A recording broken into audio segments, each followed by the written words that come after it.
My wife, Evelyn, declared her intention to divorce me right there in our living room, the very space we had lovingly shaped together over 8 long years.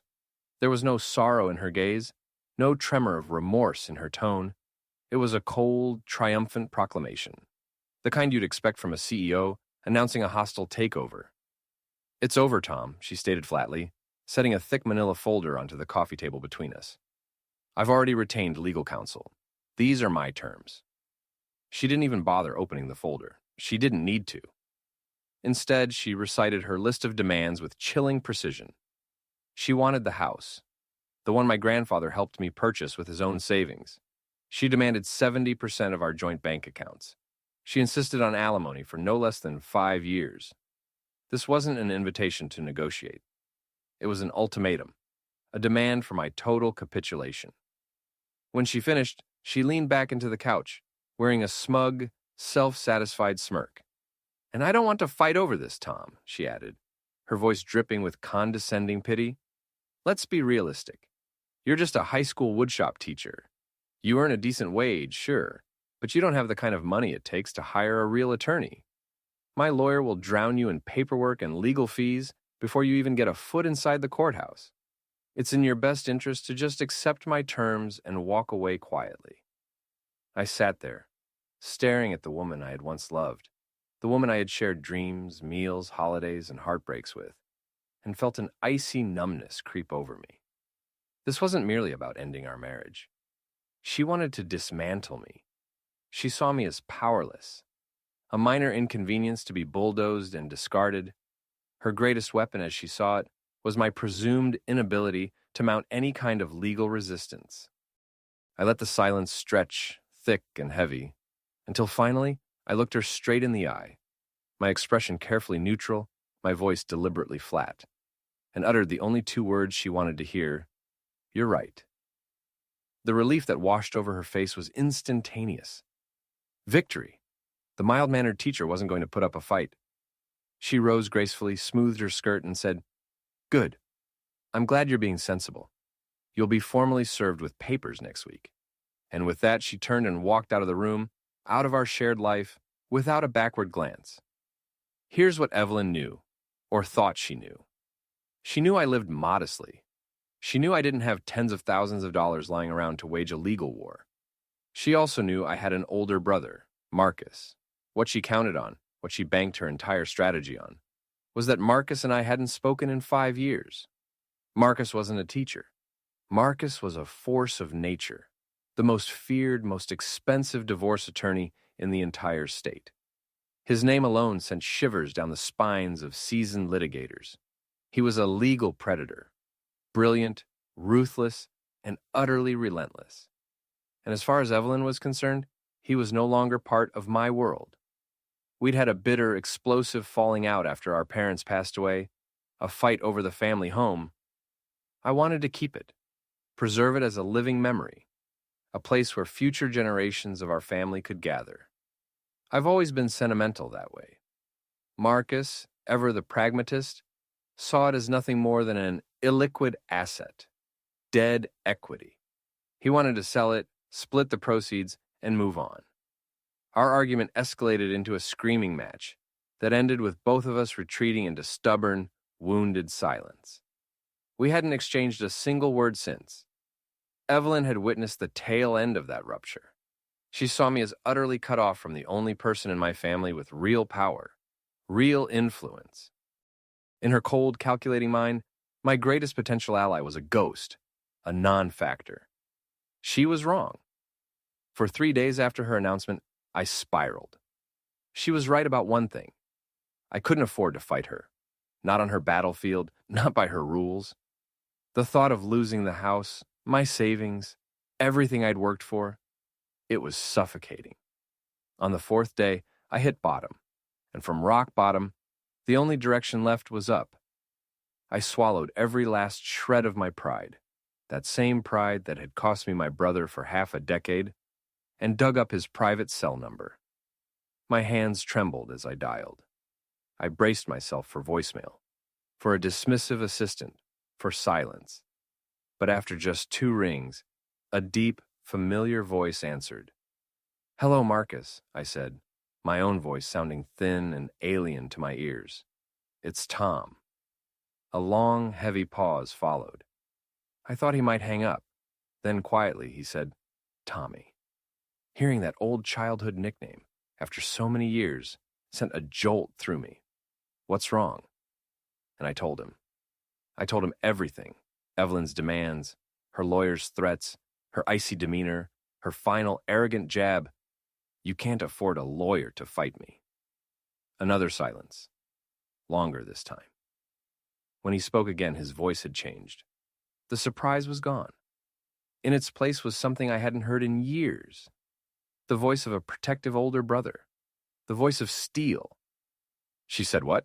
He asked, his tone dangerously quiet. I repeated her words. Okay, he said. When and where's the first court date? Next Tuesday, downtown courthouse. I'll clear my schedule, he replied. Don't talk to her. Don't talk to her lawyer. Don't sign anything. Just show up. I'll be there. We hung up. I sat there, heart pounding, equal parts terrified and electrified. Evelyn thought she'd disarmed me. She had no idea she just handed me a thermonuclear option. She was about to learn, the hard way, what family truly means.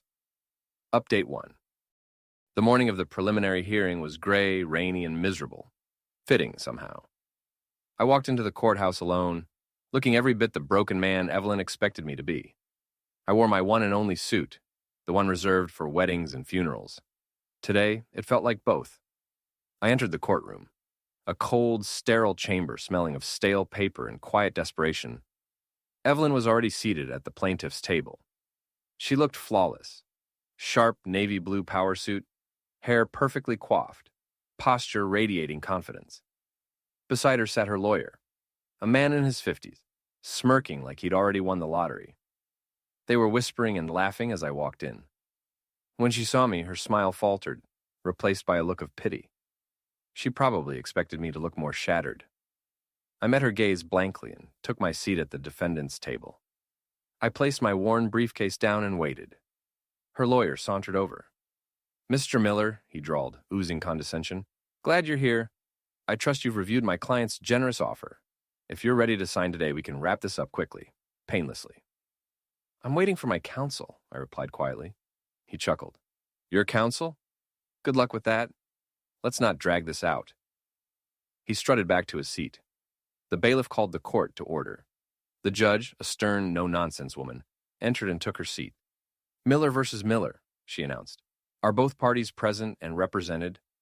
Evelyn's lawyer stood. Yes, Your Honor. Alan Davis representing the plaintiff, Mrs. Evelyn Miller. The judge turned to me. Before I could speak, the heavy courtroom doors slammed open with a thunderous crack. Every head whipped around. Walking down the center aisle was my brother, Marcus Sterling. He wasn't just dressed in a suit. He was clad in armor woven from midnight silk and pure, unadulterated intimidation. He moved like a panther, smooth, silent, lethal. His gleaming leather briefcase swung at his side like a weapon. A ripple of whispers swept through the room as lawyers and clerks recognized him. His reputation walked in before him. He didn't glance at anyone else. His eyes locked onto me.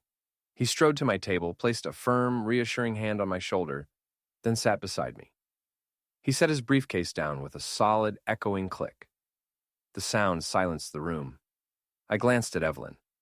Her smugness had evaporated. Her face was frozen in pure, uncomprehending horror. Her jaw hung open.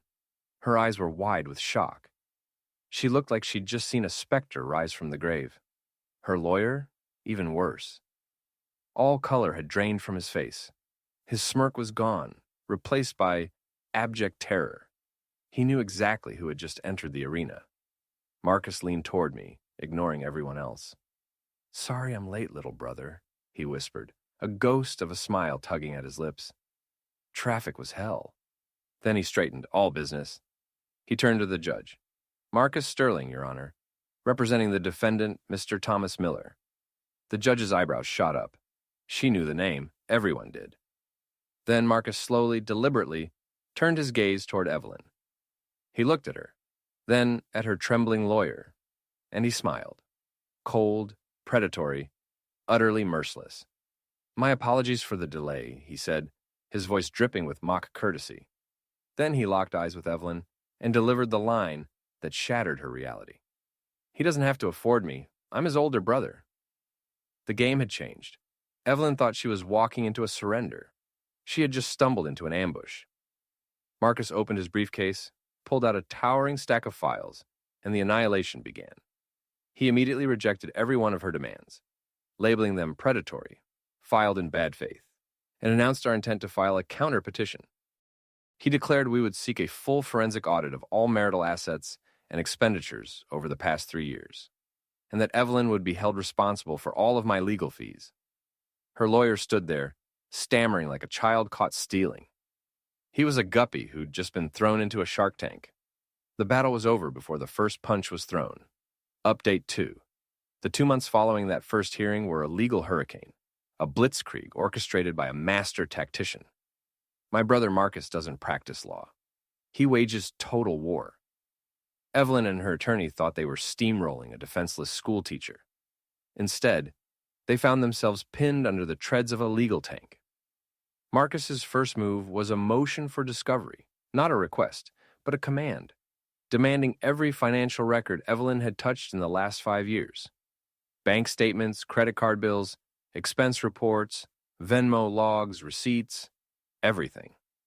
Her lawyer tried to have it dismissed as overly broad and harassing. The judge, visibly intimidated by Marcus's reputation, glanced at his justification and approved it without hesitation. Evelyn was legally compelled to turn over every scrap of paper. She thought she'd covered her tracks. She had no idea she was facing a man who employed forensic accountants as casually as most people hire gardeners. While Evelyn drowned in paperwork, Marcus went after her personally. He scheduled depositions, not just with her, but with her closest friends, her family, even her coworkers. His strategy was elegant in its brutality. Apply pressure from every angle until the truth cracked open. The breakthrough came during the deposition of Evelyn's best friend, Chloe. Chloe was fiercely loyal, but loyalty means nothing under Marcus's cross-examination. For 3 hours, he was charming, polite, and utterly merciless. He questioned her about Evelyn's spending, her business trips, her emotional state during our marriage. Then he dropped the bomb. Miss Albright, can you tell me about Mr. David Kincaid? I saw Chloe flinch. The name meant nothing to me.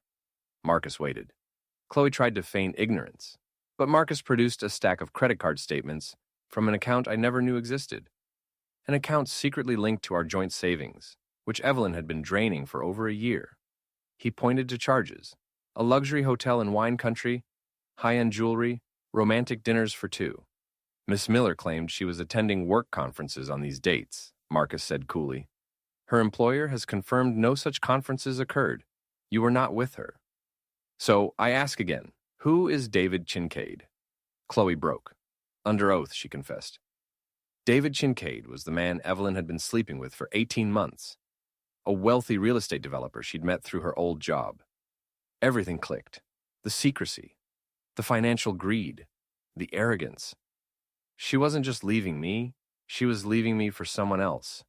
She was trying to loot our marriage to fund her new, upgraded life. Her plan? Use my money to bankroll her future with her lover. They'd underestimated me. They'd underestimated my family. The deposition of David himself was even more damning. He was cocky, smug, until Marcus dismantled him piece by piece. He admitted to the affair. He admitted they'd planned the divorce together. He even admitted it was his idea for Evelyn to demand the house and alimony, telling her I'd be too poor, too weak to fight back. They'd miscalculated. Spectacularly.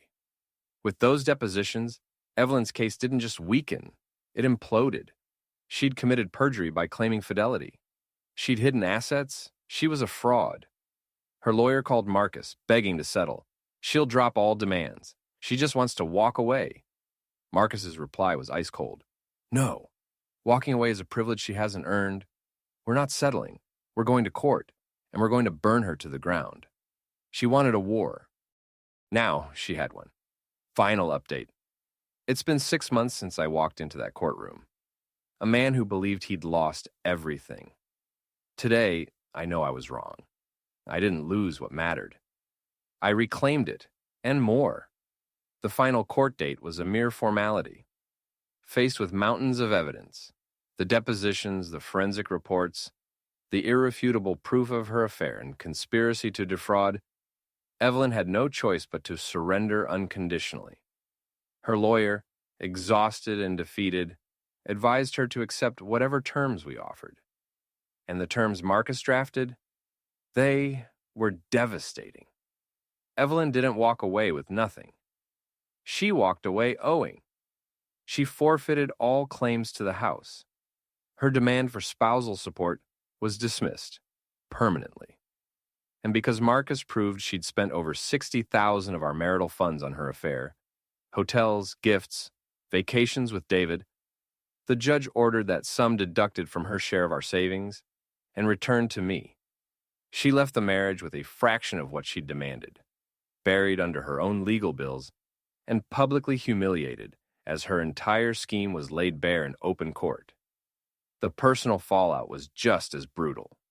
Her lover, David King, a man drawn to winners, dumped her the moment the verdict dropped. Her friends, many of whom had been forced to testify against her under oath, quietly vanished from her life. She lost her fiancé, her home, her savings, her boyfriend, and her reputation, all in one catastrophic collapse, all because she underestimated the quiet man she married. But the real story, the heart of this entire saga, is what happened with my brother. A few weeks after the divorce was finalized, Marcus called me. "Meet me at the old house," he said. I drove out to our parents' home, the very place that had fueled our 5-year estrangement. I found him sitting on the porch steps. We didn't talk about the case. We didn't mention Evelyn. We talked about Dad's disastrous fishing trips. We laughed about Mom's legendary apple pie. We reminisced about being kids, about scraped knees and backyard forts and shared secrets. After a long silence, he turned to me.